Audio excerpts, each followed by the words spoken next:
All right, y'all. Welcome back to the CaptchaCast. We're going to get a little bit more regular, hopefully, with recording these.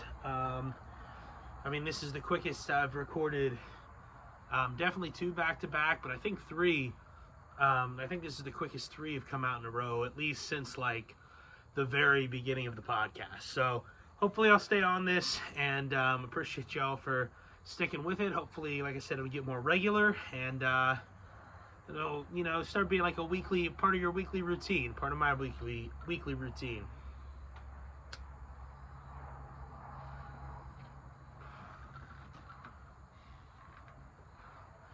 I need to get some guests, some more guests, so that I can do things like light up that cigarette, and there's not just 10, 30 seconds, whatever it is, of dead air time. But we'll get there. Again, a lot of that's going to happen when I can get a new laptop.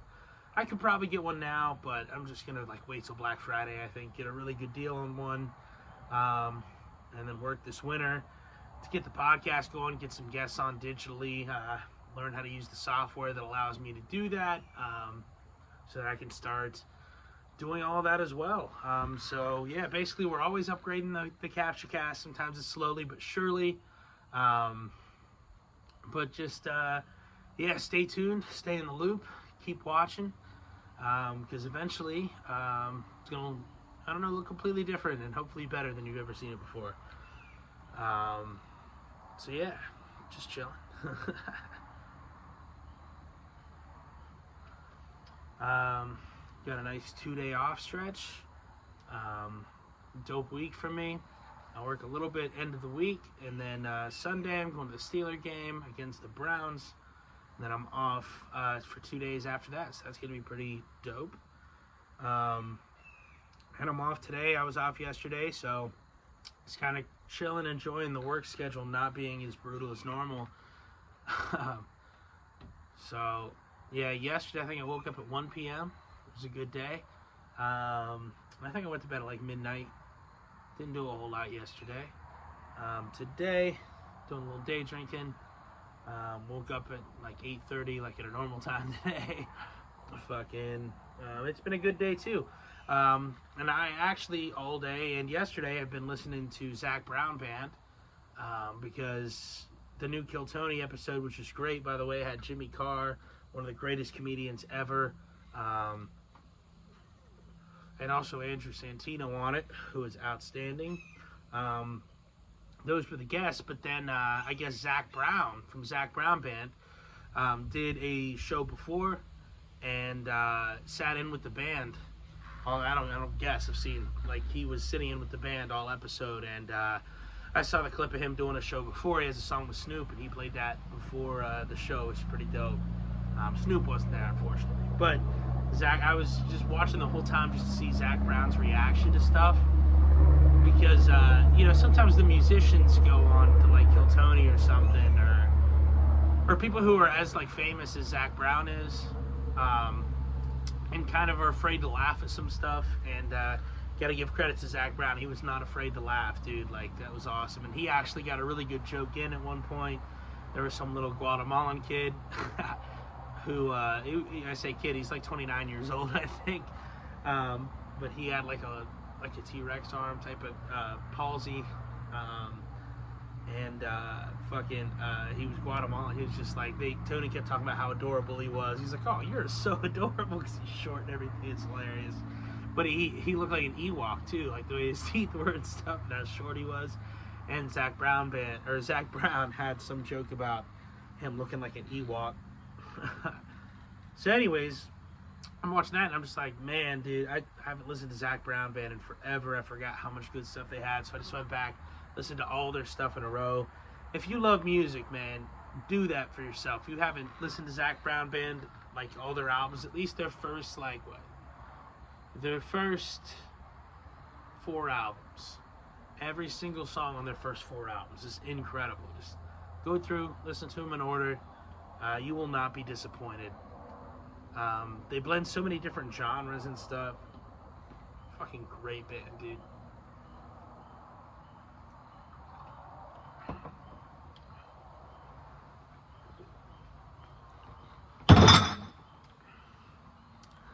Still waiting for the Corona Sunbrew sponsor, dude. I have drank literally hundreds of cases, I'm sure, of Corona Sunbrews this summer. I have no doubt about it. They are so fucking good. And it's not summer anymore, but they still have them at the gas station, so I keep getting them because they're so fucking good.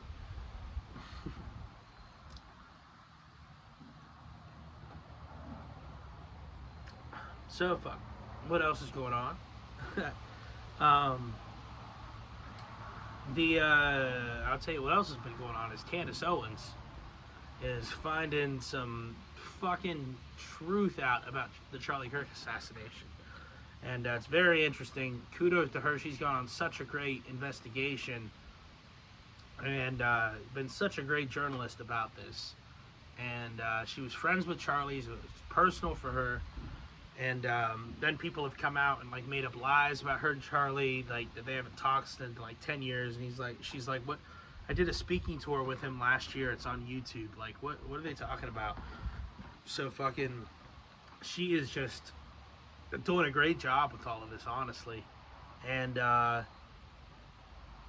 so basically, and you got to watch her episodes just to find all of the evidence and all the facts of this. But essentially, she has found that, well, everybody can kind of tell the Fed story makes no sense, right? The text messages, the different outfits, the guy turning himself in but not confessing, the guy putting the rifle in his pants, like disassembling it on the roof and reassembling it but leaving the screwdriver on the roof. Like, none of it makes any goddamn sense. And the fact that when you watch the footage, that wound that you see coming out of Charlie's neck is not an entry wound. It's an exit wound from. Now, listen, I've hunted once. I didn't get anything, so I've never witnessed a gunshot to my knowledge in real first-person life. I've seen, obviously, videos of real gunshots and stuff. But every credible person that I've heard talk about this has said that that's an exit wound. There's no way an entry wound would bleed that much that quickly.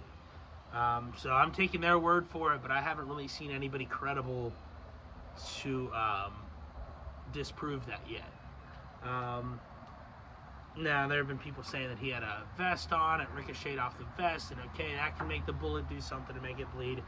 But I'm pretty sure most of the reporting I've seen has said that he didn't have a vest on. I'm not sure, but I feel like that's the way everything's kind of leaning. So anyways, she has dug into all that like everybody has, and eventually she started digging into this kind of weird. So she had a source that was a student at that university, and the person who ran against the current Utah governor in this previous election, who many people said that the Utah governor stole the election from. I don't know, but I've heard that. He went into this student's house, invited himself over, and just started kind of getting angry at him for asking certain questions. And then Candace told the student, all right, you be out of this. I don't want you getting in trouble because of this. And then Candace got that gubernatorial candidate's information and has been contacting him, and she said that he got mad at her for asking certain questions. But also he's responsible for getting a certain woman on the news the next day to talk about it, which is just kind of weird. And then his nephew or cousin or something like that was also the person, his whole family lives. I know this sounds crazy, we got to watch all this because I'm not explaining it well. So there's a block outside of that university that apparently almost every house is owned by this dude's family, because it was a rich family. I can't remember exactly what they did. I think it was I don't know, some sort of valves or something. I can't remember. And that was one of the houses that captured the footage of the guy walking past, I believe, in the hoodie. Or maybe it was with him limping. I can't remember. One of those two videos. And so anyways, the guy's nephew, who also lives around there, did a tour around it and posted a picture of the people that he, his friends that he went with. One of them looks exactly like one of the pictures, even though the guy's got hat and sunglasses on. it looks a lot more like the dude, like facial structure wise, than Thomas Robinson ever, or what the fuck's that dude's name? I always forget because that's how little I've been concerned about that dude, because I don't think he did it. I can't even remember. That's crazy, because literally that's how much I'm to the point where I'm like, I don't think he acted alone, if anything. So then apparently this dude posted a video, and the lady who recorded that original footage is in the video, and she said something about like seeing a woman in the car and isn't an accomplice, which the feds have told us none of. So anyways, watch Candace's series about that. It's super interesting. She's really diving into all this, and apparently she reached out to that dude, asked him a question, and as soon as she did, he deactivated all of his social medias. So that's just very, very interesting. She's also uncovered, she posted a picture of, I think it's Thomas Robinson. I think it's Thomas Robinson. Can't remember now. But supposedly at a Wendy's afterwards, timed like a couple hours after the shooting or something like that. And it's like, okay, why would he be doing that? He looks very calm. He's just killed somebody for the first time ever, and he's gonna go and crush some like fucking Wendy's or Dairy Queen, I think is what it is. Like, doesn't make any sense. And then she's also uncovered text messages sent by Charlie 48 hours before he got killed, saying that they lost another Jewish donor. He's about done being pro-Israel, and I'm paraphrasing a little bit, and that they dropped out because he was going to have Tucker on one of his shows. He's like, now I'm about to have Candace on. And somebody posted, oh, please don't have Candace on, you'll regret it. It might feel good now, but it won't feel good later. Like, it's just some weird shit. And Turning Point actually came out and said that those text messages are real, which I believed. Candace, people like to paint Candace as just some crazy lady or whatever. She really comes with receipts and evidence and facts every time. If she didn't, she'd be sued all the time. And the only person that's tried to sue her is the Macrones. And if you read the lawsuit, there's nothing legal in there at all. Like, there's nothing solid at all. Like, it's a terrible case. One of the worst cases you'll ever see. So, I don't know, some interesting stuff going on. Keep watching Candace, learn the truth about that. Very, very interesting stuff.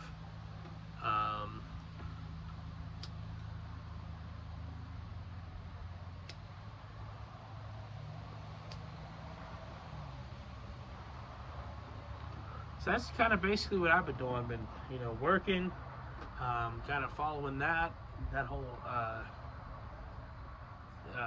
assassination cover-up, as it appears. Watching football. That's kind of pretty much what I've been doing. I've been kind of chilling. It's been kind of nice. I don't know, I feel like every summer I tell myself, like, I'm just gonna chill, and I do end up like fucking, like this summer I didn't do really fucking anything. I worked a ton, so that's the busy season at work, but besides that I didn't really fucking do anything like productive or anything outside of that. I don't know, I feel like there's so much, but I don't look back at the summer and be like, this is the most fun summer ever either. There's so much pressure in the summer to have fun, so I think fall is my favorite season, because in fall it's just kind of like, I don't know, it's not as hot. You don't feel like as pressured to have fun or as pressured to do stuff, and you end up doing more stuff and having more fun. I feel like, I don't know.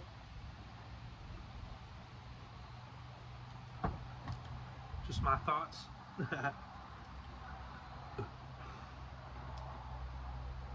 This is the thing about doing it weekly. I gotta figure out how to make this fucking shit interesting. We're 15 minutes in.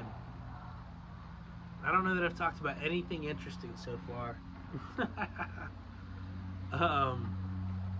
Matt McCusker, he's got a new special out on Netflix. I watched it last night. It's very good. Very good. I really like his comedy. He's it's this weird thing where it's kind of a similar vibe, but very different from like Shane Gillis. You know what I mean? Maybe I'm just thinking similar vibe because they're both on the podcast together, so they kind of blend together in the podcast, like their vibes blend together. But very different, like writing style and different topics and stuff that they both talk about. So it's a really good watch. Matt makes a lot of jokes about being married, about his kids, about having a black wife. It's a really good special. Might be up there for best specials of the year just because I feel like there haven't been that many now that I think about it. I can't think of too many other specials that were released this year. James McCann had a little 20-something minute one on YouTube that was great. Usually hour long is the thing that I kind of compare. I know I'm missing some, but I really can't think of any hour-long comedy specials that have been released this year. I know there's some that I'm missing, but I can't remember. It's crazy.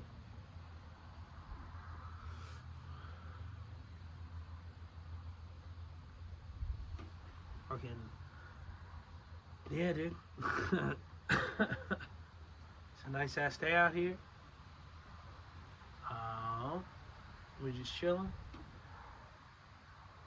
Just getting hyped about going to the Steelers game, dude. I know I feel like I talk about the Steelers too much on this podcast, and it's making it like really niche. You know what I mean? Like, there's gonna be major segments of the CaptchaCast, it appears. And if you're not a Steelers fan, you're just really not gonna fucking enjoy. But I'm trying to not make too many of them. So, but I am excited about going to the Steelers game, dude.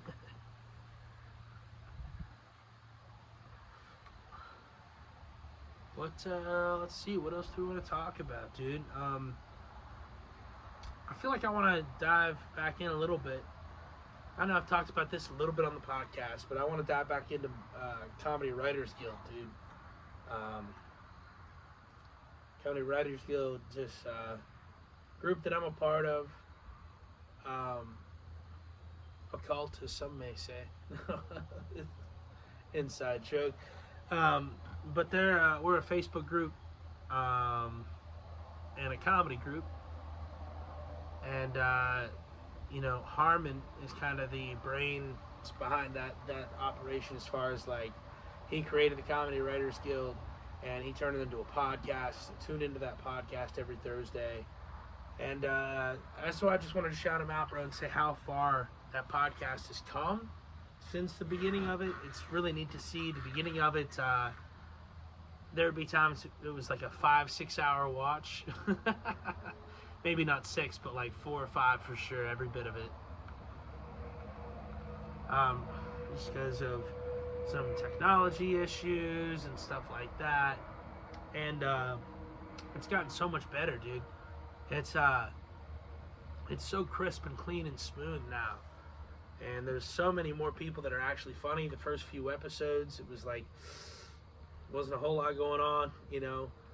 And now there's more people that are actually funny, and people with a very different sense of humor as mine to some extent. So it's been kind of neat to absorb a little bit from them, and hope they're absorbing a little bit from me. You know, I think that's how we all kind of are in there.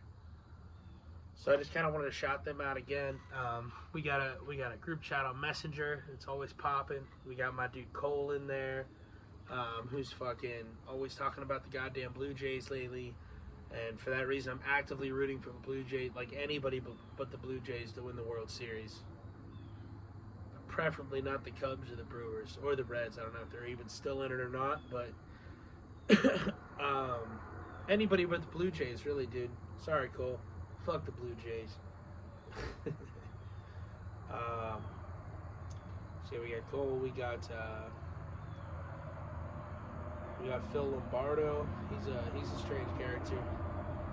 It's weird because he seems so normal and like dope. Like when he messages, then you see the videos he posts. It's like, oh my god, that guy's out of his mind.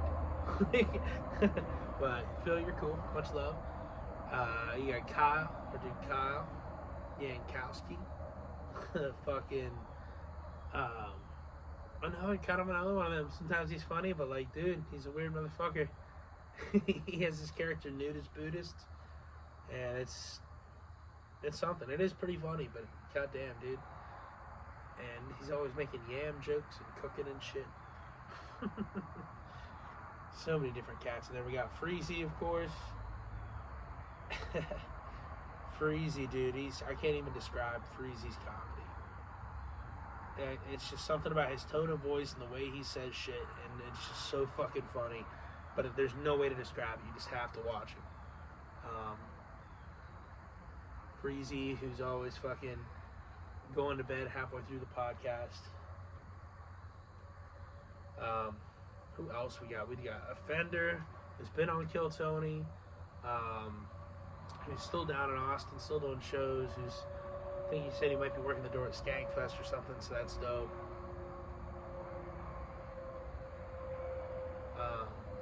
Obviously, we got Harmon, we got Travis. Travis is a great producer for the podcast, and he's also very funny. And he's always chilling in there with us, always helping us out when we need something produced. That's why I want to learn how to use OBS, which is apparently that software, so that Travis doesn't have to fucking do everything for us all the time. Who else? We got Joffrey. Joffrey is our token black. No, Joffrey is dope. He is in Albuquerque, I believe, which is dope. He's got dude, me and Joffrey have been jamming out in the fucking Discord a ton of times, vibing to some music. He got a very good taste in music. He and I both make music, so bonded over that. We need to start making some shit together at some point. But Joffrey's dope as fuck. We got Amanda, who looks like Matt Lucas. And she's dope as fuck. She's got a great taste in music as well. Great taste in comedy. Always posting stuff. Like good clips and stuff like that. We got Lexi, who's been a little AWOL lately, but I feel it. I'm there a lot myself, and I know she's there. I'm there as far as, hey, well, like, I'll be gone. I'll feel like I won't interact with the group for like 2 or 3 weeks just because I'm busy doing other shit, and then I'll fucking be like, oh shit, it's been a while. Get back in. And I know she's got a lot of shit going on.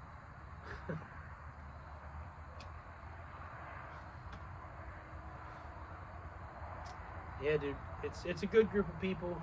If you guys haven't, tune into the CWG podcast every Thursday night at 9 p.m. on Comedy Writers Guild Facebook. You can watch it on YouTube as well, but if you want to participate, that is only on Facebook. So tune into that, join the Facebook group, join the CWG OG and Messenger. If you just message one of us in the Facebook group, we'll get you in there if you're funny. So yeah, man, it's been cool.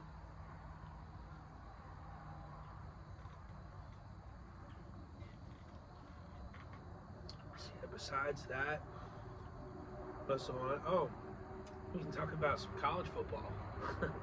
At least this won't be the Steelers. No, Ohio State has been great this year.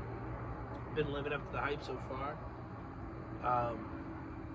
Been playing really well, dude. The defense has been otherworldly, like historically good. Matt Patricia, what a hire Matt Patricia was. Ohio State's been great. Rose to every challenge. We got a big game this week against Illinois. Illinois is pretty good. No reason we shouldn't win it, but we better, go out there and show up and win and do our job and take care of business. We better do all that this week. So we'll see what happens there. It's been hilarious seeing Penn State fall apart. That's been great. Listen to fucking UCLA, who was 0-4, hadn't had a lead at any point this year. And that's why you love football, man. Anything can happen any given week. Anything can happen any given week. That is so true. So that's been fun. It's been fun seeing Texas be overrated as fuck. They're unranked now, I believe. That's been wonderful. It's been football season's been great so far. Steelers are 3-1. Ohio State's 5-0, I believe. Excuse me.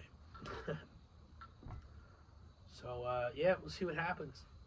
Be dope for a national championship and a Super Bowl for my teams this year. We're not there yet. We still got a lot of work to do. But that would be fucking sick, dude. That would be fucking dope. I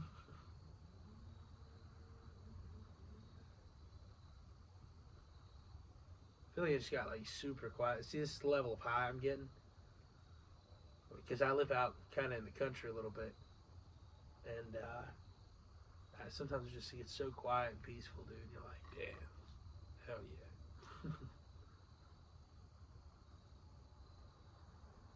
I hope some of them like chirping, like the bug noises and stuff, like in the birds. I hope that comes through on fucking the podcast. Cause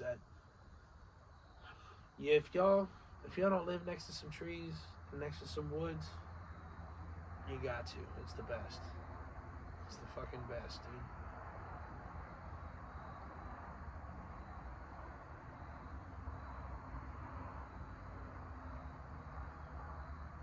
It really is. I'm just sitting here looking at the woods and stuff now.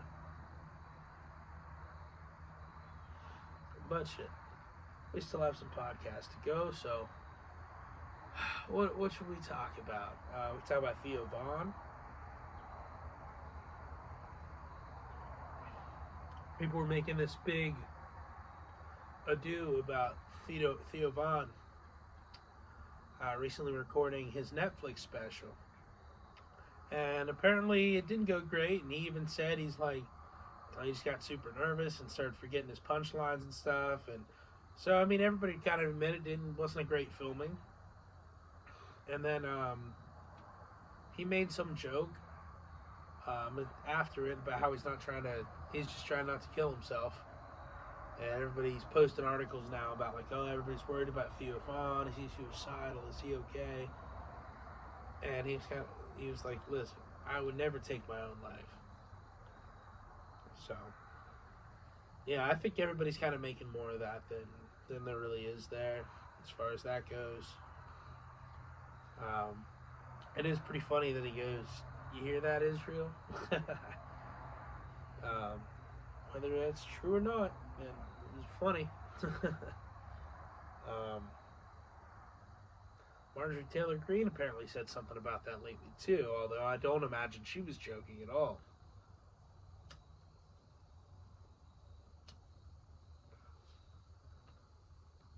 Very interesting time politically right now, as far as the Israel thing goes, because especially recently, I don't know how I haven't talked about this on the podcast yet, but there was a peace deal offered up. President Trump said that he got all the Middle Eastern countries to agree with it, and Israel. Now, in reality, he did get all the Middle Eastern countries to agree with it, but then Israel made a bunch of changes to it. And then after that, Trump kind of presented it as if everybody's agreed on all these, which isn't exactly true at all. But it was like, okay, at least it's something. But then you kind of got the feeling that, all right, they're just going to use this as an excuse for, like, to put poison pills in it. Or if Palestine wants any changes, they're just going to be like, they said no deal, and completely wipe them off the face of the earth. When in reality, what happened is Trump gave Hamas till, I think, Sunday to respond. I think Saturday night they did. And they were like, okay, most of this we accept. We're ready to give the hostages back. We'll take Hamas out of power. We'll disarm Hamas. But whoever does become in charge, whatever government becomes in charge, we want that to be Palestinian people. And so now they kind of put themselves in a spot where it's like, all right, we kind of are giving Israel the things that they're claiming to the Western world that they want. So we're kind of giving that to them. So now at this point, if they decline this, they're basically saying they decline it because they want to rule over Palestine. And then even Donald Trump, once he saw that, because then you're kind of wondering, and they're like, all right, you're kind of wondering, like, are is this going to be the excuse that Israel and the United States used to blow Palestine off the face of the earth? Be like, all right, they didn't agree. That's not what we agreed to. But no, Donald Trump actually saw that Hamas responded and said, all right, they've agreed to peace. Israel, you must stop the bombing now. Israel has not done that. And I think that is kind of emblematic of where we're at right now with Israel. Anybody who paints it as something like anti-Semitic or you hate the Jews or that's all fucking crazy, because it's really as simple as there is this country who's constantly in perpetual war, who drags us into wars, and we fund this country's entire existence. Without us, they could participate in none of these wars. And then people can go, all right, well, most of our politicians supported those wars too at the time and everything like that. And you're like, all right, I get that, whatever. But then something like this happens, where our duly elected president, the leader of the free world and the commander-in-chief, tells Israel, okay, you must stop the bombing. And they simply don't. And yet, if another spending bill were to be passed right now, it would get passed instantly. And everybody knows that. Benjamin Netanyahu knows that. Donald Trump knows that. Probably Congress knows that. Like, so that's the thing about Israel. And that's what makes people jump to conspiracies. And whatever it is, whether it is a conspiracy or whether it's not, it's either way, that relationship between these two countries has to end. We cannot keep letting that happen, dude. That shit's crazy. Like, whether you're Democrat, Republican, whatever your political affiliation is at all, if you, like, believe that our president should have, the people that we elect should have the power to keep us safe and to decide what we as a nation do, especially as far as whether or not we join a war. If you believe that should be our decision as a nation, and the people who we elected's decision as a nation, and not some other country's decision, then you got to realize how ridiculous this is. So that's kind of where we're at with Israel. Every president that we have had since John F. Kennedy, who there's very strong evidence Israel had a very strong hand in killing. Every single president since then has been controlled by Israel, as far as they've done exactly what Israel's wanted almost all of the time. Like the vast majority. It's not almost like 60% of the time or 50, or it's probably like 95% of the time, if you were to add up all the little instances. So, yeah, that's where we're at. It's kind of interesting. So now it's like we're going to see, is Israel just going to keep bombing and still blow Palestine off the face of the map and then be just some pariah country where everybody in the world hates? Will we keep funding them if they do that? Probably. Will Donald Trump get more pissed and actually do something to cut off funding, or threaten Netanyahu in some other way? Will Hamas become more violent and they're going to use that as a shield? Or will Israel just somehow stop the bombing? Somehow I doubt that one. I hope I'm wrong, though. I mean, that's exactly what they need to do. Sign the damn thing. Let's get this over with. Again, somehow I doubt that's going to happen, but I hope, pray that it does. So, that's kind of where we're at with that. Where are we at time-wise? Like 34 minutes? This might be a short podcast today. I don't know, the whole Israel-Palestine, that's very interesting, but we're kind of in a spot where we're just seeing what's going to happen next. I don't know how long that phase is going to be, and kind of the same thing with the Charlie Kirk thing, so it feels like we're just sitting here waiting.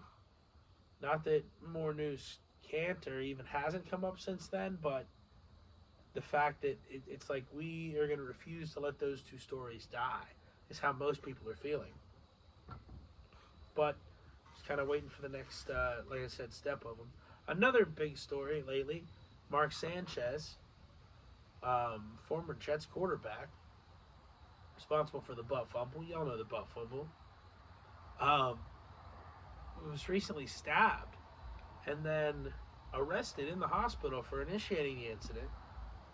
From what I heard, there was some guy there to it was at a hotel or something, or a restaurant, and some guy pulled in to switch out the old grease with the new grease or something. And Mark Sanchez is hammered, and he goes up to the dude and goes, "Hey, they don't want you here. You can't park here." And he's like, "Take it up with my manager. I'm just doing my job." Mark Sanchez gets in the truck, and the dude's like a 69-year-old truck driver, and Mark Sanchez just beating on him, dude. And apparently, eventually, the guy just grabs a knife and stabs old Marky Mark. Crazy story. I did see a great meme though that said Mark Sanchez has been sentenced to 5 more seasons with the New York Jets.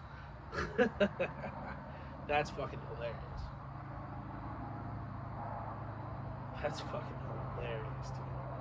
Oh, Joe Flacco also getting traded from the Browns to the Bengals. That's very interesting. Because Jake Browning's terrible, don't get me wrong. But at least he can move. Because as bad as the Bengals' offensive line is, and that's coming from a Steelers fan, the Bengals' line is even worse than ours. Joe Flacco's going to get killed back there. He's 40 years old. And he's never been a mobile quarterback, even when he was young. So, he's going to get crushed back there. So, that's going to be very interesting. And Steelers, I'm going to the game this week. We're going to be playing the Browns with Dylan Gabriel. And then next week, we get to face Joe Flacco and the Bengals, which is going to be really interesting.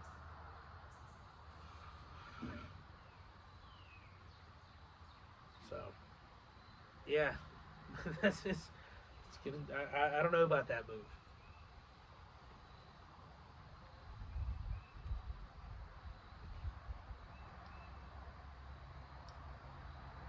Well, you know what? I'm gonna call our cast right here, man. I feel like it's been a good one so far. I feel like if I keep trying to reach for time, it won't be great. So, all right, man. Hopefully I'll make this more weekly. Hopefully it'll normally be longer than this. But I feel like this is a good spot to end this one. All right, y'all. Peace and love. Have a good one. Captcha.